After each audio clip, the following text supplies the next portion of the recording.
अगर आप ये मान चुके हैं कि कोरोना खत्म हो चुका है तो जरा सावधान हो जाइए, क्योंकि कोरोना के खिलाफ आपकी लड़ाई अभी खत्म नहीं हुई है। कोरोना एक बार फिर देश में दस्तक दे चुका है, और वो भी नए वेरिएंट के साथ। कोरोना का नया वेरिएंट पहले से भी ज्यादा खतरनाक है, जिसे लेकर स्वास्थ्य मंत्रालय फिर से अलर्ट मोड में आ चुका है। कोरोना का नया वेरिएंट देश की राजधानी दिल्ली में भी दस्तक दे चुका है। दिल्ली के स्वास्थ्य मंत्री सौरभ भारद्वाज ने कोरोना के नए वेरिएंट के एक केस की पुष्टि की है। सौरभ भारद्वाज ने बताया कि दिल्ली में RT-PCR टेस्ट शुरू कर दिया गया है। हर दिन 250 से 400 RT-PCR टेस्ट हो रहे हैं। नया वेरिएंट है वो भारत देश के अंदर सदर्न स्टेट की तरफ से बढ़ता हुआ दिख रहा है। दिल्ली के अंदर हमने RT-PCR टेस्टिंग जो है शुरू कर दी है, और लगभग 250 से 400 RT-PCR टेस्ट हमारे यहाँ रोज हो रहे हैं। कोरोना के नए वेरिएंट JN1 देश भर के कई राज्यों में फैल चुका है। आंकड़ों पर नजर डालें तो गुजरात में कोरोना के नए वेरिएंट के 36 मामले सामने आए हैं, तो कर्नाटक में 34 मामलों की पुष्टि हुई है। गोवा से 14, महाराष्ट्र से 9 और केरल से 6 केस मिले हैं, जबकि राजस्थान और तमिलनाडु में 4-4 मामले सामने आए हैं। तेलंगाना में कोरोना के नए वेरिएंट के 2 मामलों की पुष्टि हुई है। कोरोना के नए वेरिएंट पर केंद्र सरकार नजर बनाई हुई है।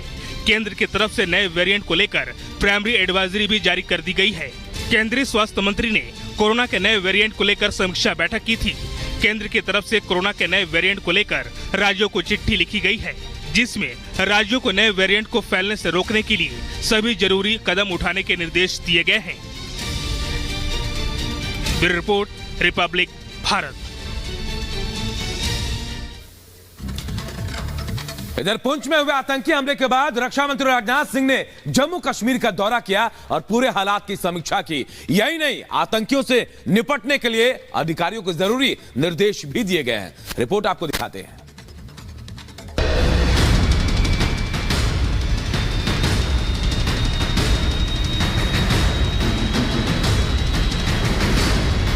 दिल्ली के इजरायल एम्बेसी के पास कथित धमाके की जांच तेज हो गई है। देश की सबसे बड़ी जांच एजेंसी NIA, IB और NSG की टीम ने धमाके वाली जगह की जांच पड़ताल की। इस दौरान दिल्ली पुलिस के जॉइंट CP, स्पेशल सेल के DGP भी मौजूद रहे। जांच एजेंसियां ये पता लगाने की कोशिश में जुटी हैं कि एम्बेसी के बाहर कथित धमाके के पीछे किसकी साजिश है। इजराइल दूतावास के पास जो धमाके की कॉल मिली थी, उसको देखते हुए पैरामिलिट्री फोर्स की डिप्लॉयमेंट यहां पर की गई है। लेकिन अब NIA के जो ऑफिसर्स हैं वो भी यहां पर पहुंचे हैं और पूरे क्राइम सीन का मुआयना करते हुए यहां पर आपको नजर आ रहा है। कल भी NIA की टीम यहां पर पहुंची थी और आज सुबह होते ही NIA के ऑफिसर्स एक बार फिर से यहां पर पहुंचे हैं। पूरे क्राइम सीन को एक तरीके से इन्वेस्टिगेट किया जा रहा है। इजरायल एम्बेसी के बाहर कथित धमाके को लेकर जांच एजेंसियों के हाथ कई अहम सुराग लगे हैं। जांच एजेंसियों को 2 संदिग्धों का पता चला है, जिनकी पहचान की जा रही है। एजेंसियां करीब 500 CCTV फुटेज की पड़ताल में जुटी हैं। धमाके वाली जगह के डंप डेटा की भी जांच हो रही है। सुरक्षा एजेंसियां करीब 5000 मोबाइल नंबरों की जांच कर रही है, जिससे दोनों संदिग्धों तक पहुंचने का रोड मैप तैयार हो सके।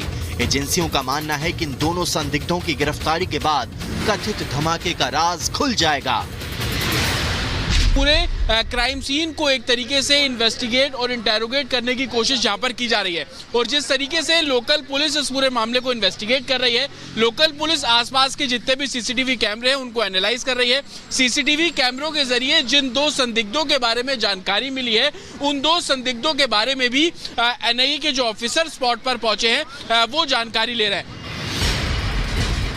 इजराइल और हमास जंग के बीच एम्बेसी पर खतरे को देखते हुए सुरक्षा बढ़ा दी गई है।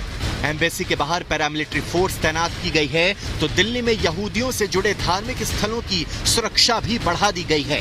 इसके अलावा यहूदियों की कॉलोनी या जहां उनकी संख्या ज्यादा है, वहां भी चौकसी बरती जा रही है, जिससे दिल्ली में यहूदियों के साथ किसी भी तरह की अनहोनी को टाला जा सके। जो सूट में जो ऑफिसर्स यहाँ पर पहुंचे हैं, दरअसल वही NIA के ऑफिसर्स हैं और अंदर जो टीम यहाँ पर इन्वेस्टिगेट कर रही है वो उससे एक तरीके से पूछताछ और जो क्राइम सीन यहाँ पर था उसको एक तरीके से रिक्रिएट करने की कोशिश बोल लीजिए या पूरे सीन को समझने की जो कवायद है वो यहाँ पर NIA ऑफिसर्स द्वारा की जा रही है। इजराइल एम्बेसी में धमाके वाली जगह से जांच एजेंसियों को एक धमकी भरा खत मिला है। अंग्रेजी भाषा में लिखा ये खत इजरायली एम्बेसी के नाम है, जिसमें धमकी भरे शब्दों का इस्तेमाल किया गया है। इस खत पर सर अल्लाह रेजिस्टेंस नामक ग्रुप का नाम लिखा है। इस संगठन का नाम 2021 में दिल्ली में एक लो इंटेंसिटी ब्लास्ट से भी जुड़ा था, जिसकी जांच NIA कर रही है। पुलिस का साफ तौर पर कहना है कि धमाके की कॉल पुलिस को मिली, जो यहाँ पर PCR वैन तैनात थी उसने फायर डिपार्टमेंट को इस मामले में जानकारी दी। तकरीबन शाम को 5:53 का समय था जब दिल्ली पुलिस को जानकारी मिली। दिल्ली पुलिस के तमाम आला अधिकारी मौके पर पहुंचे, स्पेशल सेल से लेकर NIA तक मौके पर पहुंची और इस पूरे क्राइम सीन को एक तरीके से इन्वेस्टिगेट किया गया है। दिल्ली में हुए इस कथित धमाके से हड़कंप मचा हुआ है। दिल्ली से लेकर इजराइल तक कथित धमाके की गूंज है। भारत और इजराइल दोनों ही देश पूरे मामले पर नजर बनाए हुए हैं। हालांकि धमाका किस तरह का था, क्या इसमें किसी केमिकल का इस्तेमाल हुआ या नहीं, ये फॉरेंसिक रिपोर्ट आने के बाद ही साफ हो पाएगा। ऐसे में देखने वाली बात यह होगी कि धमाके वाली जगह पर CCTV में कैद 2 संदिग्ध कब तक गिरफ्तार हो पाते हैं और गिरफ्तारी के बाद वो धमाके से जुड़ा क्या कुछ खुलासा करते हैं। Bureau report, Republic Bharat.